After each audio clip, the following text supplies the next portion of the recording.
Good morning and happy Simplify Saturday. This is Dave and my website is LoSavio.com, and I'm asking you to break the silence and embrace your voice. Today's video is being shot in Barrington Harbor, my neighborhood, and we're along the Fox River. It's a beautiful morning. Started out doing my morning routine, shaved my head in the shower, and of course finished up that shower with the awesome cold water going on my chest and going on my back, which we know stirs up those mitochondria, gets rid of the bad ones, and energizes you. And we know we're all about energy. So today I'm going to start off with a couple announcements. I am also going to talk a little bit, just a little bit, about the fast I'm currently doing right now. And then I'm going to go into authenticity. So a couple weeks ago, you saw a video with Alyssa and I'm going to be incorporating more guests into my videos. So coming up in a couple weeks, I'm going to have another special guest, and we're going to deeply dive into fasting, the benefits, the myths, and how you can apply fasting into your life. And lastly, on the announcements, I'd like to say that in the last video, I discussed about up-leveling as a man, up-leveling as a leader, and up-leveling as a salesperson. And I hope you all got some takeaways with that to see where in your life you could up-level for yourself and for people around you.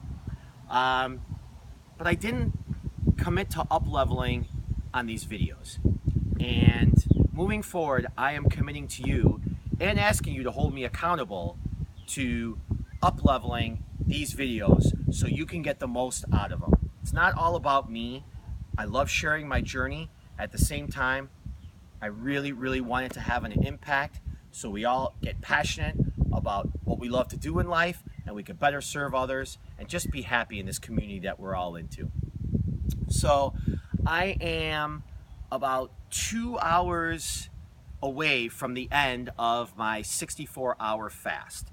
Now, this is the fourth fast that I have done, and I was a little on edge last night, I will say. It gets a little bit tougher towards the end, but I will say after my fourth fast that it's like a muscle. It's like when you're running. You get better as you go along with it. And I don't want to get too much into fasting, just that I am feeling a higher level of cognitive ability. My brain function is definitely going up. And I just feel like I'm releasing the toxins out. Kind of can tell by the smell of the pee, you know what I'm saying? So, but I am going to have a video in a couple weeks with a special guest, and we're going to deeply dive into fasting. So, let's talk about being authentic. People say just be yourself. They say trust yourself. And I've had numerous times throughout my life where, actually most of my life, where I was really inauthentic, I feel. And that's because I didn't have self-love for myself, and it's because I didn't trust myself. And I was also afraid that I wouldn't be accepted. You know, we all want to be loved by people. I was looking for validation in the outside as opposed to on the inside.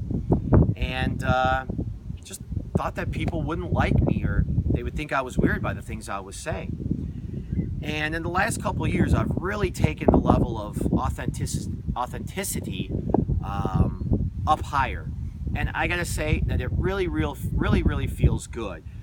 When you come from a place of authenticity, when you are non-outcome dependent, you show up as your real self, not only to serve others, but to be a lot more present in the situation. And what that does is that enables the other person or people to trust you at a higher level, because they know that you're being real. They know that you have no agenda.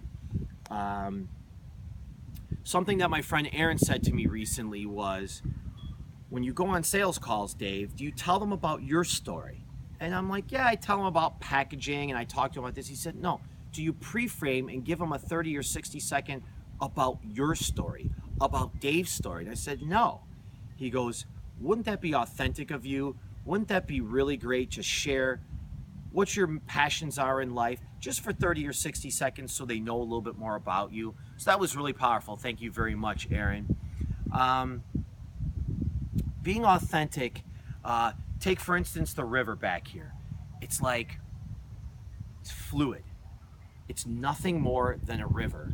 And we take it for what it is. And it knows what it's doing, and that's all that it ever does. So when you could look at things like such simple things as like a tree or the river or even the rocks behind me, it's like they're authentic. They're not doing anything that they're not supposed to be doing. And if you can align that, kind of think about yourself, where you can be more authentic, it really, really is a powerful shift.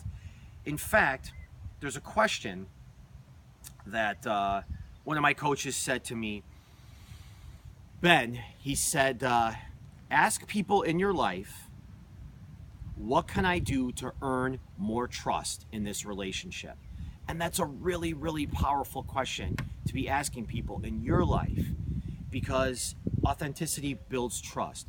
And why not ask your friends, your family, your coworkers, or even your clients, just to raise the level of the bond.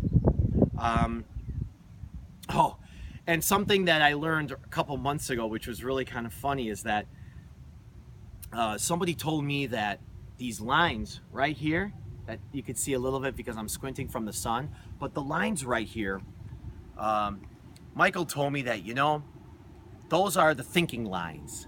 Gentlemen, those are the lines that you get when you think too much throughout your life.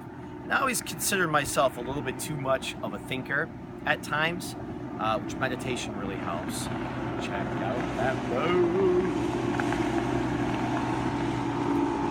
And I'm going to call these lines from now on the resistance to authenticity. These lines are a mark of me resisting authenticity for many, many years in my life.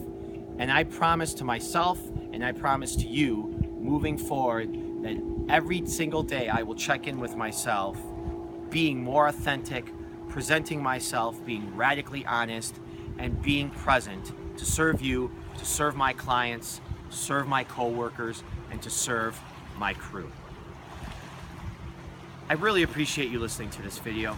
I'm really, really looking forward to having a meal in a couple hours, I will tell you. And I am going to be chill with it, because you know, after the fast, you don't want to eat too much because it kind of messes up your system a little bit. But as I said before, I'm really, really feeling the benefits of this fast. We're going to talk about it a little more in a couple weeks, and just a whole up-leveling of life here. So thank you again for joining me, and if you like the video, you can share it, hit like, and if you don't like it, feedback is the breakfast of champions. Thanks again, and we'll see you next time.